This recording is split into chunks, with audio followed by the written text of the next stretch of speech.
আসসালামু আলাইকুম, মোহসেনা শাওন আপনাদের সবাইকে আমন্ত্রণ জানাচ্ছি এনটিভি রাতের খবরে।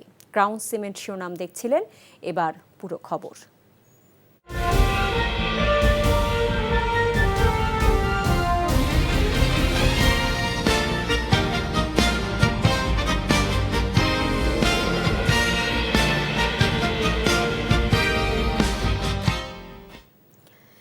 বিএনপির চেয়ারম্যান তারেক রহমান বলেছেন, বিকাশের মাধ্যমে জনগণকে যারা ভোটের জন্য প্রলোভন দেখাচ্ছে তারা সুযোগ পেলে দেশও বিক্রি করে দেবে।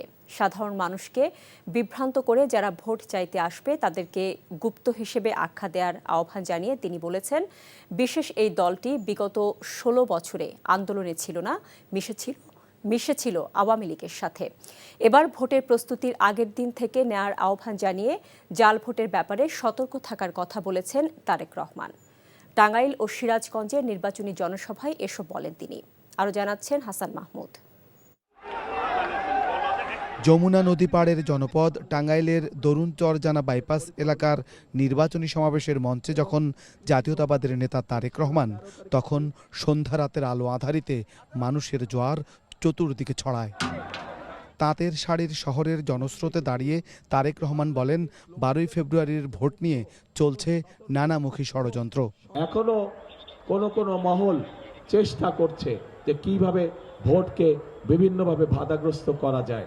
ভোট দিতে যে যাবেন সকালবেলায় ভোট কেন্দ্রে, এটার প্রস্তুতি গ্রহণ করতে হবে আগের দিন থেকে এই প্রস্তুতি গ্রহণ করতে হবে, যাতে আপনার ভোটে অন্য কেউ আপনার নাম দিয়ে সিল মেরে না আসতে পারে। এই ব্যাপারে সতর্ক থাকতে হবে। সঠিক লোকটা ভোট দিচ্ছে নাকি অন্য কোনো এলাকা থেকে এসে তার নাম দিয়ে কেউ ভোট দিচ্ছে, এই ব্যাপারে আপনাদেরকে সতর্ক থাকতে হবে। বাক্স দেখাবে খালি আর দিবে ভরা, আবার দেখাবে ভরা দিবে খালি, এইসব চলবে না। 2008 সালেও আমরা দেখেছি যে বাক্সের ম্যাজিক দেখানো হয়েছিল, করে রেজাল্ট পাল্টে দিয়েছে। এবার যাতে করতে না পারে, এই ব্যাপারে আপনাদেরকে সতর্ক থাকতে হবে। একটি গোষ্ঠী বাড়ি বাড়ি গিয়ে মানুষকে টাকা দিয়ে প্রতারিত করছে অভিযোগ করে সবাইকে এ থেকে সতর্ক থাকার আহ্বান জানান বিএনপি চেয়ারম্যান। তাদের বিভিন্ন লোকজন গিয়ে, বিশেষ করে যারা মা বোন আছে তাদেরকে গিয়ে বিভিন্নভাবে তাদের ওই এনআইডি নাম্বার নেওয়ার চেষ্টা করছে, তাদের বিকাশ নাম্বার নেওয়ার চেষ্টা করছে। এইভাবে করে তাদেরকে বিভ্রান্ত করার চেষ্টা করছে। যারা ভোটের আগে এইসব অনৈতিক কাজ করতে পারে, তারা যদি সুযোগ পায় কিভাবে তারা দেশকে বিক্রি করে দিবে, এই বিষয়ে তাদেরকে সতর্ক করতে হবে। এর আগে ব্রিটিশ বিরোধী সলঙ্গা বিদ্রোহের তীর্থস্থান সিরাজগঞ্জের বিসিক শিল্প মাঠের জনসমুদ্রে তারেক রহমান বলেন, এই অঞ্চলে কৃষি নির্ভর শিল্প গড়ে তোলা হবে, ক্ষমতা এলে বিএনপি। কৃষিকেও যেমন আমাদের টেনে উঠাতে হবে, কৃষক ভাইদের পাশে দাঁড়াতে হবে, একই সাথে লক্ষ লক্ষ তরুণ যুবকের কর্মসংস্থানের ব্যবস্থা করতে হবে। নতুন নতুন শিল্প পার্ক স্থাপনের মাধ্যমে আমাদেরকে এই সমস্যার সমাধান করতে হবে। কৃষিজীবী মানুষ এই উত্তরাঞ্চলে বেশি, সেই জন্য আমরা সেই ঠাকুরগাঁ থেকে পঞ্চগড় থেকে শুরু করে সিরাজগঞ্জ পর্যন্ত সমগ্র উত্তরাঞ্চলে আমরা কৃষি নির্ভর শিল্প গড়ে তুলতে চাই। সিরাজগঞ্জ পাবনায় উৎপাদিত তাঁত পণ্য আমরা সমগ্র বিশ্বে আমরা রফতানি করতে চাই। যমুনা পাড়ের মানুষের উদ্দেশ্যে তারেক রহমান বলেন, মানুষ দেখতে চায় দেশ গড়ার ক্ষেত্রে কার কি পরিকল্পনা রয়েছে। যারা বিভ্রান্ত করছে তাদের থেকে সতর্ক থাকার আহ্বান জানান তিনি। যারা এসে বিভ্রান্তিমূলক কথা ছড়াবে তাদের একটাই নাম, তারা হচ্ছে গুপ্ত। কারণ তাদেরকে গত 16 বছর আমরা দেখি নাই। তারা এদের সাথে মিশেছিল, যারা 5 তারিখে পালিয়ে গিয়েছে তাদের সাথে তলে তলে মিশেছিল। কাজে সেই স্বাধীনতার সময় থেকে 86 সাল থেকে 96 সাল থেকে সব সময় দেখবেন এরা সব একই সাথে ছিল, এপি আর ওপি। বিএনপি ছাড়া এই মুহূর্তে বাংলাদেশকে সঠিকভাবে পরিচালনা করতে পারে অভিজ্ঞতা সম্পন্ন এরকম কোন রাজনৈতিক দল নেই। উত্তরের পথে পথে ধানের শীষের গণজোয়ার তুলে তারেক রহমান বললেন, আগামী দিনে বিএনপি ক্ষমতায় এলে এই অঞ্চলের উন্নয়ন করা হবে। নেতাকর্মীরা মনে করেন তারেক রহমানের এই আগমনে উজ্জীবিত হয়েছে দলের প্রান্তের কর্মীরাও। এর মধ্য দিয়ে দেশের উত্তরাঞ্চলে 3 দিনের নির্বাচনী সফর শেষ করলেন তারেক রহমান। হাসান মাহ, মাহমুদ, এনটিভি নিউজ, টাঙ্গাইল। এর আগে বগুড়ায় স্থানীয় বিএনপি ও এর সহযোগী সংগঠনের নেতাকর্মীদের সাথে মত বিনিময় করেছেন বিএনপি চেয়ারম্যান তারেক রহমান। সকালে বগুড়ায় হোটেল নাচ গার্ডেনে এ মত বিনিময় করেন বিএনপি চেয়ারম্যান। বগুড়া ৬ নির্বাচনী আসন থেকে ত্রয়োদশ জাতীয় সংসদ নির্বাচনে ধানের শীষ প্রতীকে প্রতিদ্বন্দ্বিতা করছেন তিনি। নির্বাচনী আসনের নেতাকর্মীদের সার্বিক বিষয়ে দিক নির্দেশনা দেন তারেক রহমান। সবাইকে ধানের শীষের পক্ষে ঐক্যবদ্ধ থেকে প্রচার সহ দলীয় কর্মকাণ্ড পরিচালনা করার আহ্বান জানান তিনি।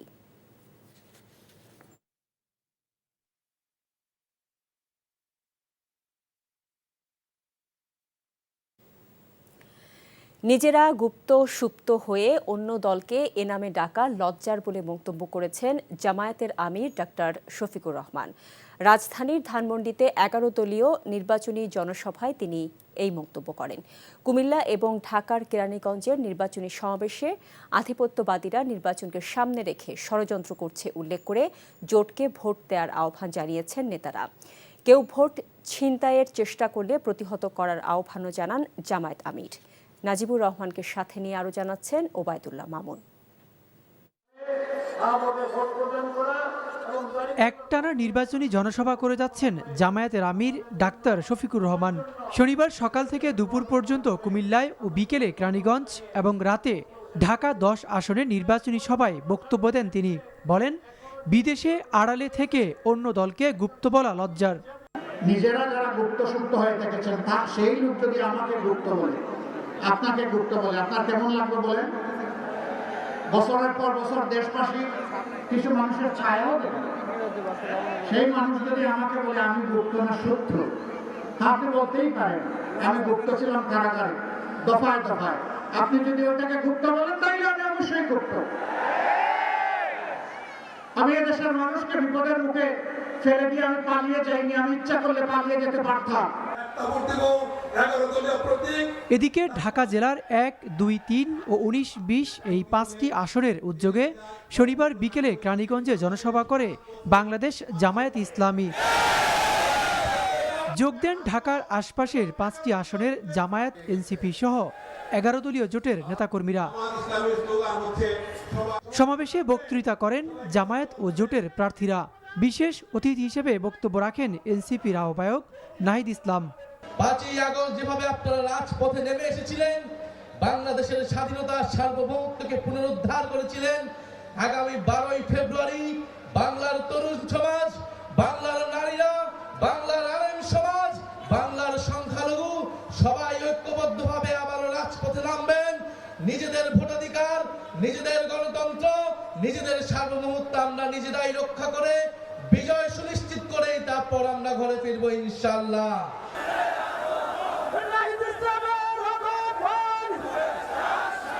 বিকেলে সভাস্থলে আসেন প্রধান অতিথি জামায়াতের আমির ডাক্তার শফিকুর রহমান।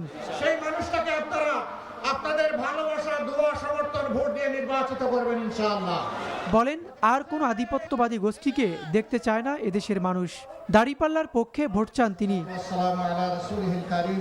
এ সময় একটি দলের সমালোচনা করে জামায়াত আমির বলেন, জুলাইকে তুচ্ছ-তাচ্ছিল্য করলেও একটি দল জনগণের চাপে পড়ে গণভোটে হায়ের পক্ষে অবস্থান নিয়েছে। আপামর মানুষ মিশে গেছে জুলাইয়ের সাথে, তখন বলে এই জুলাইয়ের আমরা মাস্টার মাইন্ড। How surprise! তারা একবার মানে না আর একবার মাস্টার মাইন্ড হয়ে যায়। জুলাইকে সম্মান করার মানে চাঁদাবাজি হতে পারে না। জুলাইকে সম্মান করার মানে দুর্নীতি হতে পারে না। নিরীহ মানুষের জমি দখল হতে পারে না। মামলা বাণিজ্য হতে পারে না। আমার মায়ের গায়ে হাত তুলতে পারে না। এখন যখন জনগণ জবাব চাচ্ছে, আপনারা কি নতুন বাংলাদেশ চান না পুরানা ফেসিবাদী বাংলাদেশ চান? আপনাদেরকে আপনাদের অবস্থান পরিষ্কার করতে হবে। তখন তারা গতকাল থেকে একটু একটু বলা শুরু করেছেন, আসলে এরই বলে খেলার নাম বাবাজি। এই জাতি যারা ধাক্কা দেয় তারে ছেড়ে দেয় না। এদিকে কুমিল্লার ১৪ গ্রাম, নিমসার ও দাউদকান্দিতে পথসভায় নির্বাচনে জয়ী হলে ন্যায় ও ইনসাফের বাংলাদেশ গড়ার প্রতিশ্রুতি দেন ১১ দলের নেতারা। 11 দলীয় নির্বাচন ঐক্য গঠিত হয়েছে বাংলার 18 কোটি মানুষের কাছে তাদের অধিকার বুঝিয়ে দেওয়ার জন্য। গণজোয়ার, এটা দেখে অনেকের মাথা খারাপ হয়ে গেছে। 24-এর বিপ্লব পরবর্তী বাংলার মাটিতে দাঁড়িয়ে বলতে চাই, আর কোন মুনাফিক গোষ্ঠী বাংলাদেশ শাসন করতে পারবে না। বাংলার মানুষ সেটা মেনে নেবে না। Obaidullah Mamun, NTV news, Dhaka. Vote গণনায় দীর্ঘসূত্রতা হতে দেবে না বিএনপি। নির্বাচনের ফলাফল 12 ঘন্টার বেশি বিলম্বিত করা দুরভিসন্ধিমূলক বলে মন্তব্য করেছেন বিএনপির স্থায়ী কমিটির সদস্য মির্জা আব্বাস। রাজধানীর নয়াপল্টনে বেগম খালেদা জিয়ার মাগফিরাত কামনায় মোনাজাতে অংশ নিয়ে এমন মন্তব্য করেন তিনি বলেন, নির্বাচন কমিশন ও সরকারে ঘাপটি মেরে আছে ষড়যন্ত্রকারীরা, যারা নির্বাচন বানচাল ও বিতর্কিত করতে চায় বলেই ভোটের ফলাফল ঘোষণা বিলম্বিত করতে চায়। এ সময় তিনি আরও বলেন, ভোটের ফলাফলের ঘোষণা না নিয়ে কোনো পোলিং এজেন্ট ঘরে ফিরবে না, কারণ এখন পর্যন্ত ষড়যন্ত্র বন্ধ হয়নি। তিনি বলেন, বিএনপি একটি পরিচ্ছন্ন নির্বাচন চায়, প্রত্যাশা করে অন্তর্বর্তীকালীন সরকার এবং নির্বাচন কমিশন দেশের মানুষকে একটি ভালো নির্বাচন উপহার দেবে। কার সমর্থনে, কিসের আশায় নির্বাচন কমিশনের কিছু কিছু লোক বলতেছে নির্বাচনের রেজাল্ট দিতে 3 দিন সময় লাগবে। কেন ভাই 12 ঘন্টার বেশি দেরি করে? তাহলে বুঝতে হবে তাদের ভিতরে অসৎ কোনো উদ্দেশ্য আছে। আমরা কোনো অসৎ উদ্দেশ্যকে প্রশ্রয় আমরা দেব না। দরকার পড়লে নির্বাচনের আগেই আমরা আন্দোলন গড়ে তুলব। বিএনপির স্থায়ী কমিটির সদস্য মির্জা আব্বাসকে ঢাকার দাউদ ইব্রাহিম আখ্যা দিয়ে এনসিপির মুখ্য সমন্বয়ক ও ঢাকা ৮ আসনের সংসদ সদস্য প্রার্থী নাসিরউদ্দিন পাটোয়ারি বলেছেন, ভোটের মাধ্যমে 12 ফেব্রুয়ারি আইএমএ জাহেলিয়া থেকে মুক্তি পাবে জনগণ। আজ রাজধানীর খিলগাঁওয়ে বাজার এলাকায় নির্বাচনী জনসংযোগ শেষে সাংবাদিকদের এসব কথা বলেন তিনি। মির্জা আব্বাসকে উদ্দেশ্য করে নাসিরউদ্দিন পাটোয়ারি আরও বলেন, সকালে আল্লাহর নাম নিয়ে তিনি দিনভর চাঁদাবাজি করেন। ক্ষমতায় গেলে ঢাকা 8 আসনে চাঁদাবাজি রুখে দেওয়ার হুঁশিয়ারির সাথে এই আসনকে উন্নয়নের মডেল হিসেবে গড়ে তোলার প্রতিশ্রুতিও এনসিপির এই নেতার। মাধ্যমে আগামী 12 তারিখে আমরা আইএমএ জাহিলিয়াত থেকে মুক্ত হতে চাই।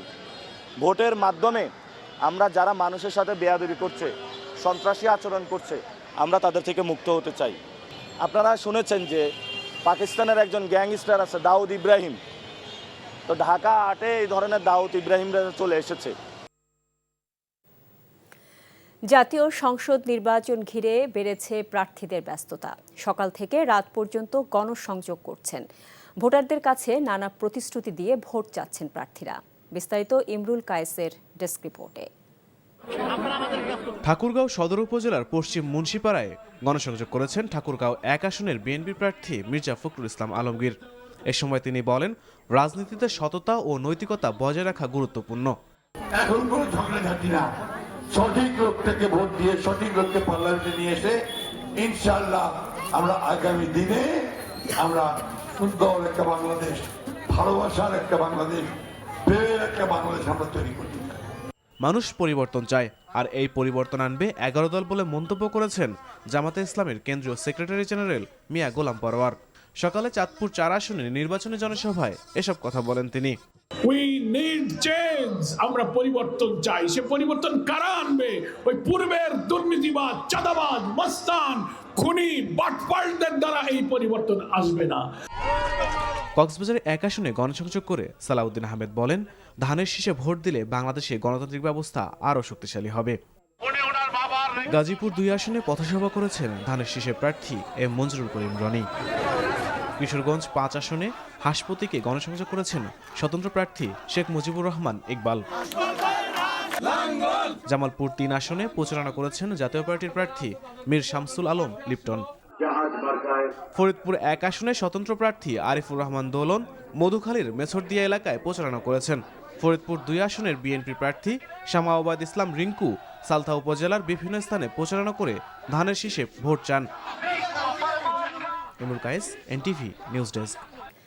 নির্বাচনকে সামনে রেখে ভোলায় উপকূলীয় এলাকার পরিস্থিতিকে মূল্যায়ন করে আইনশৃঙ্খলা বাহিনীকে সতর্ক থাকা এবং যৌথ বাহিনীর অস্ত্র উদ্ধার জোরদারের তাগিদ দিয়েছেন নির্বাচন কমিশনার আবুল ফজল মোহাম্মদ সানাউল্লাহ। সকালে ভোলা জেলা প্রশাসক কার্যালয়ে সম্মেলন কক্ষে আইন শৃঙ্খলা রক্ষাকারী বাহিনী, আইন শৃঙ্খলা রক্ষাকারী সেল এবং ভিজিল্যান্স ও অবজারভেশন টিমের সাথে মত বিনিময় সভায় তিনি একথা বলেন। এদিকে ঝালকাঠিতে আলাদা কর্মসূচিতে নিরপেক্ষ এবং গ্রহণযোগ্য নির্বাচনের ব্যাপারে কোনো ছাড় দেওয়া হবে না বলে জানিয়েছেন ইসি আবুল ফজল মোহাম্মদ সানাউল্লাহ। নির্বাচনকে সামনে রেখে প্রচুর পরিমাণে যৌথ বাহিনী অপারেশন পরিচালনা করতে। এই অপারেশনের মূল উদ্দেশ্য হবে দুটি: এক, অবৈধ এবং হারানো অস্ত্র উদ্ধার, আর দুই, চিহ্নিত সন্ত্রাসী এবং ট্রাবল মেকারদেরকে আইনের আওতায় নিয়ে আসা। সীমান্ত সম্পূর্ণ সুরক্ষিত রাখার পাশাপাশি ত্রয়োদশ জাতীয় সংসদ নির্বাচনে সারা দেশে ৩৭,০০০-এরও অধিক বিজিবি সদস্য মোতায়েন থাকবে। রাজধানীর মিরপুর জাতীয় সুইমিং কমপ্লেক্সে স্থাপিত অস্থায়ী ক্যাম্পে অনুষ্ঠিত এক সংবাদ সম্মেলনে বিজিবির পক্ষ থেকে একথা জানানো হয়। বিজিবির ঢাকা অঞ্চলের sector commander colonel SM Abul Ehsan জানান, ভোটাররা যেন নিরাপদ ও নির্বিঘ্ন পরিবেশে ভোট কেন্দ্রে গিয়ে ভোটাধিকার প্রয়োগ করতে পারেন, সে লক্ষ্যে সামনে রেখেই এই প্রস্তুতি নেওয়া হয়েছে। নির্বাচনকালীন যে কোনো জরুরি পরিস্থিতি মোকাবেলায় বিজিবির র্যাপিড অ্যাকশন টিম এবং হেলিকপ্টার সহ কুইক রেসপন্স ফোর্স প্রস্তুত থাকবে বলেও তিনি জানান।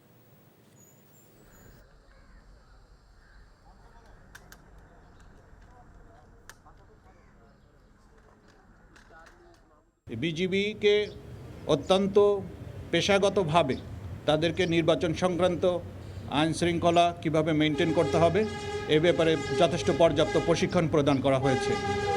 আমাদের কাজ হবে অত্যন্ত কম শক্তি ব্যবহার করে আমাদের স্থিতিশীল পরিস্থিতি সৃষ্টি করা।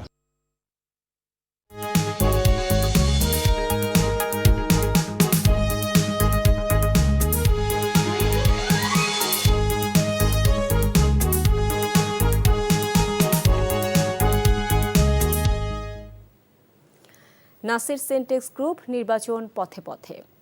নির্বাচনী আমেজ বিরাজ করছে পাবনার সংসদীয় আসনগুলোতে। কিছু আসনে পৃথকভাবে বিএনপি ও জামাত এগিয়ে থাকলেও বেশিরভাগ আসনে হাড্ডাহাড্ডি লড়াইয়ের আভাস মিলছে। বিএনপির বিদ্রোহী প্রার্থী কিংবা স্বতন্ত্র প্রার্থীরাও পাল্টে দিতে পারেন ভোটের হিসাব নিকাশ। ABM ফজলুর রহমানকে সাথে নিয়ে জুবায়ের প্রধানের রিপোর্ট, ছবি তুলেছেন ফরিদ আহমেদ ভুইয়া। পদ্মা, যমুনা এবং ইসামতি সহ ডজনেরও বেশি নদীবেষ্টিত জেলা পাবনা। সাহিত্যে সমৃদ্ধ এই জেলা জন্ম দিয়েছে বন্দে আলী মিয়া, হাসান হাফিজুর রহমান সহ বহু গুণী ও কবি সাহিত্যিকদের। জেলা হিসেবে স্বীকৃতির ১৯৭ বছরেও এই জনপদে লাগেনি উন্নয়নের ছোঁয়া। সুবিধাবঞ্চিত পাবনার ৫টি সংসদীয় আসনের সবগুলোতেই জমজমাট নির্বাচনের মাঠ। রোডঘাট ঘটি যদি চওড়া হয়, লোকজনের যানজট কমে যাবে। নিচু এলাকাগুলো আছে যেগুলোতে পানি জমে, সেইগুলো থেকে পরিত্রাণ পাওয়ার একটা ব্যবস্থা করতে হবে। সাঁথিয়া ও বেড়া উপজেলার আংশিক অংশ নিয়ে পাবনা ১ সংসদীয় আসন। কৃষি নির্ভর এই অঞ্চলে কিছুটা এগিয়ে বাংলাদেশ জামায়াতে ইসলামীর সাবেক আমির মাওলানা মতিউর রহমান নিজামীর ছেলে ব্যারিস্টার নাজিবুর রহমান। অতীতে এই আসনটিতে আওয়ামী লীগ এবং জাতীয় পার্টির দখলে থাকলেও বিএনপির হাত ছিল শূন্য। তবে পরিস্থিতি ভিন্ন পাবনা ২ আসনে। এখানে অন্য প্রার্থীদের থেকে এগিয়ে বিএনপি। পাবনা ৩ এবং পাবনা ৫ সংসদীয় আসনগুলোতেও বিএনপি, জামাত এবং স্বতন্ত্র প্রার্থীদের হাড্ডাহাড্ডি লড়াই হবে। জেলার সবথেকে আলোচিত আসন ঈশ্বরদী এবং আটঘরিয়া উপজেলা নিয়ে গঠিত পাবনার ৪ সংসদীয় আসন। এখানে অবস্থিত দেশের প্রথম রূপপুর পারমাণবিক বিদ্যুৎ কেন্দ্র নিয়ে ছিল নানা অভিযোগ। বিগত সময়ে স্থানীয় এমপিদের মাধ্যমে চলেছে অনিয়ম এবং লুটপাটের মহোৎসব। এখানে ধানের শীষের যিনি প্রার্থী আছেন হাবিবুর রহমান হাবিব ভাই, উনি প্রার্থী হয়ে ডাইরেক্ট সরাসরি আমাদের বিভিন্ন পর্যায়ের নেতা কর্মীদের হুমকি দিচ্ছে। আমি আমার প্রচারণা চালাতে গিয়ে আমার উপরে গুলি বর্ষণ করা হয়েছে, আমার গাড়ি ভাঙচুর করা হয়েছে। আমার তো গুলি করার কাউকে দরকার নেই, আমার সাথে আছে হাজার হাজার জনতা, কেন হুমকি দেবো? আমি দুর্বল হলে হুমকি দিতাম। আমার রাজনীতি ওই জায়গা না। ৫ আগস্ট পরবর্তী বাস্তবতায় নির্বাচনের এই মাঠে ভোটাররা বলছেন যোগ্য প্রার্থীকে বাছাই করতে চান তারা। জুবায়ের প্রধান, NTV নিউজ, পাবনা। এদিকে ইসলামী প্রজাতন্ত্র ইরানের বিরুদ্ধে যুক্তরাষ্ট্রসহ পশ্চিমাদের সামরিক আগ্রাসনের পরিকল্পনার প্রতিবাদে খুলনায় মানববন্ধন কর্মসূচি পালিত হয়েছে। সকালে খুলনা পিকচার প্যালেস মোড়ে বিক্ষোভ ও মানববন্ধন কর্মসূচিতে বক্তব্য রাখেন আঞ্জুমানে পাঞ্জাতনী সভাপতি ইসলামী চিন্তাবিদ হুজ্জাতুল ইসলাম সৈয়দ ইব্রাহিম খলিল রাজাভি। এ সময় তিনি বলেন, ফিলিস্তিনীয় গাজায় ইসরায়েলি গণহত্যায় নীরব ভূমিকা পালন করেছে পশ্চিমারা। অস্ত্রসহ রসদ সরবরাহ করেছে যুক্তরাষ্ট্র ও তাদের মিত্ররা। এখন তাদের টার্গেট মজলুমদের পাশে থাকা ইরান।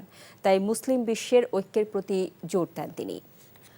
ব্রাহ্মণবাড়িয়া জেলা কারাগারে পরিচয় জালিয়াতি করে একজনের জামিনে অন্য হাজতি মুক্ত হয়ে পালিয়ে যাওয়ার ঘটনায় 6 কারারক্ষী এবং একজন ডেপুটি জেলারকে সাময়িক বরখাস্ত করা হয়েছে। গঠন করা হয়েছে 3 সদস্যের একটি তদন্ত কমিটি। এ ঘটনার পরপরই দায়িত্বে অবহেলার অভিযোগে জেলার মঞ্জুরুল ইসলাম বাদী হয়ে ব্রাহ্মণবাড়িয়া সদর মডেল থানায় একটি মামলা দায়ের করেন। এজাহার সূত্রে জানা যাচ্ছে, 29 জানুয়ারি সকালে হাজতি দিদার হোসেনের জামিন সংক্রান্ত কাগজ কারাগারে পৌঁছলে মুক্তির প্রক্রিয়া শুরু হয়। এ সময় অন্য হাজতি হৃদয় নিজেকে দিদার পরিচয় দেয়। ডিউটিতে থাকা কারারক্ষীরা কাগজপত্র ও বন্দীদের শনাক্তকরণের ভিত্তিতে হৃদয়কে দিদার হোসেন মনে করে মুক্ত করে দেন বলে মামলায় উল্লেখ করা হয়েছে। শেরপুরে ঝিনাইগাতীতে বিএনপি জামায়াত সংঘর্ষে শ্রীবর্দী উপজেলা জামায়াতের সেক্রেটারি রেজাউল করিম নিহতের ঘটনায় বিএনপি প্রার্থী মাহমুদুল হক রুবেল সহ 231 জনের নামে মামলা দায়ের করা হয়েছে। শুক্রবার রাতে ঝিনাইগাতী থানায় তাদের নামে মামলা করেন নিহত রেজাউল করিমের স্ত্রী মার্জিয়া বেগম। জেলার অতিরিক্ত পুলিশ সুপার মিজানুর রহমান ভুইয়া জানান, জামায়াত বিএনপি সংঘর্ষে জামায়াত নেতার মৃত্যুর ঘটনায় বিএনপি প্রার্থী মাহমুদুল হক রুবেলকে প্রধান আসামি করে 231 জনের নাম উল্লেখ সহ আরও 4 থেকে 500 জনকে অজ্ঞাতনামা করে মামলা দায়ের করা হয়েছে। এদিকে মামলার বিষয়ে বিএনপির প্রার্থী মাহমুদুল হক রুবেল বলেন, তাদেরকে অন্যায়ভাবে মামলায় জড়ানো হয়েছে।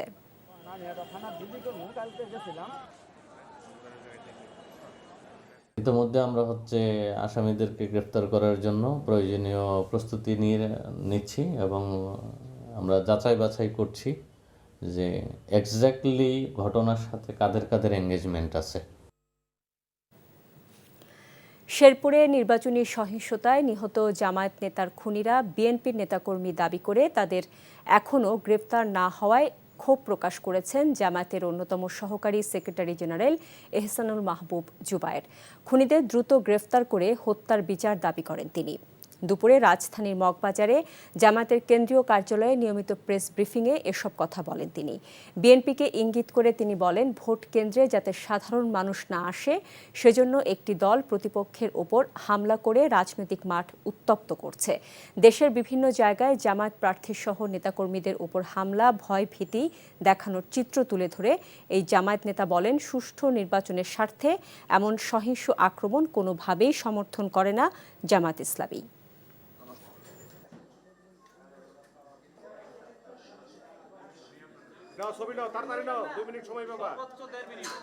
শ্রীবর্দী থানা জামাত ইসলামীর উপজেলার সেক্রেটারি, তাকে বিএনপির নেতৃত্বে সন্ত্রাসীরা হামলা করেছে এবং তিনি খুব নির্মমভাবে হাসপাতালে নেওয়ার পথে তিনি মৃত্যুবরণ করেন, শাহাদাত বরণ করেন তিনি। এর সাথে আমাদের আর অনেকেই আহত হয়েছেন যারা এখন হাসপাতালে আছেন। সরকারের পক্ষ থেকেও নির্বাচন কমিশনকেও বলা হয়েছে, আমরা আশা করব যে এই ধরনের ঘটনা ঘটবে না এবং বিশেষ করে যারা এই ঘটনার সাথে জড়িত তাদেরকে এখনো কাউকে গ্রেফতার করা হয় নাই।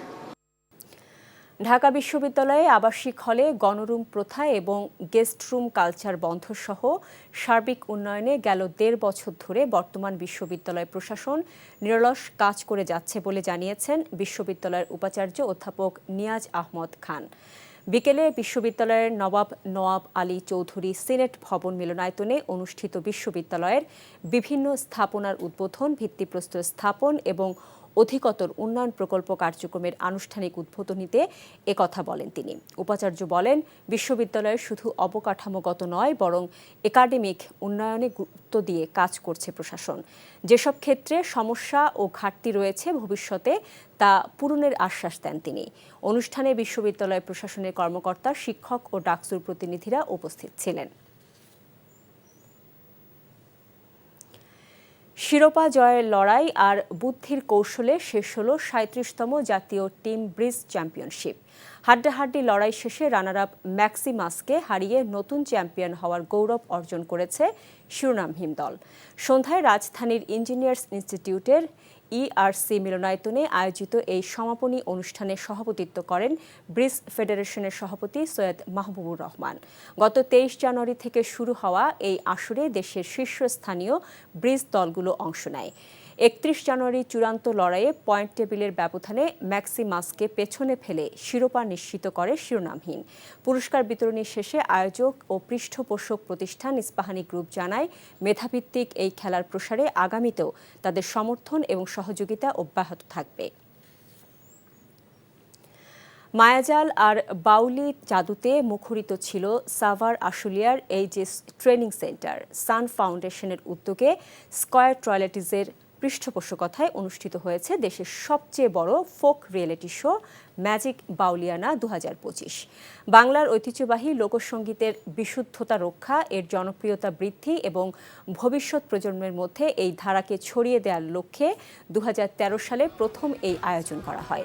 এরই ধারাবাহিকতায় আয়োজন করা হয়েছে পঞ্চম আসরের। ২০২৫ আগস্ট শুরু হওয়া এই আসরের অনলাইন ও অফলাইন রেজিস্ট্রেশন প্রক্রিয়ায় অংশ নেন প্রায় ৪০,০০০ প্রতিযোগী। বিজয়ী পেয়েছেন ৫ লাখ টাকার চেক। এছাড়া রানার আপ ৩ লাখ এবং দ্বিতীয় রানার আপ পুরস্কার হিসেবে পেয়েছেন ২ লাখ টাকার চেক। বিজয়ীদের হাতে পুরস্কার তুলে দেন ৩ বিচারক ও স্কয়ার টয়লেটিসের সিইও মালিক মোহাম্মদ সাইদ।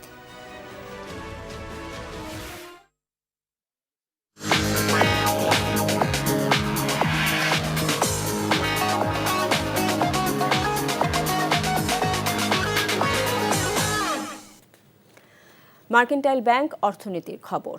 চট্টগ্রাম বন্দর শ্রমিক দলের ডাকে কর্মবিরতির কারণে বন্দরে অচল অবস্থা চলছে।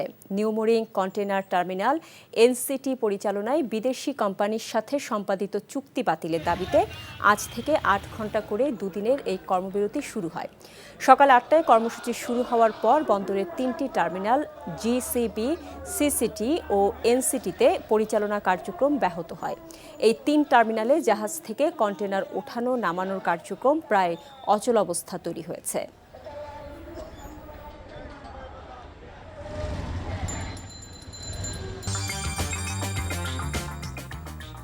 এই ছিল রাতের খবরে। এই খবরের ভিডিও সহ আপডেট জানতে ভিজিট করুন এনটিভি অনলাইন www.ntvbd.com। এছাড়াও এনটিভি জনপ্রিয় সব অনুষ্ঠান ও খবরের আপডেট জানতে ভিজিট করুন আমাদের ইউটিউব ও ভেরিফাইড ফেসবুক পেজ। রাত ১টায় মধ্যরাতের খবর দেখার আমন্ত্রণ রইল। এতক্ষণ সাথে থাকার জন্য সবাইকে ধন্যবাদ।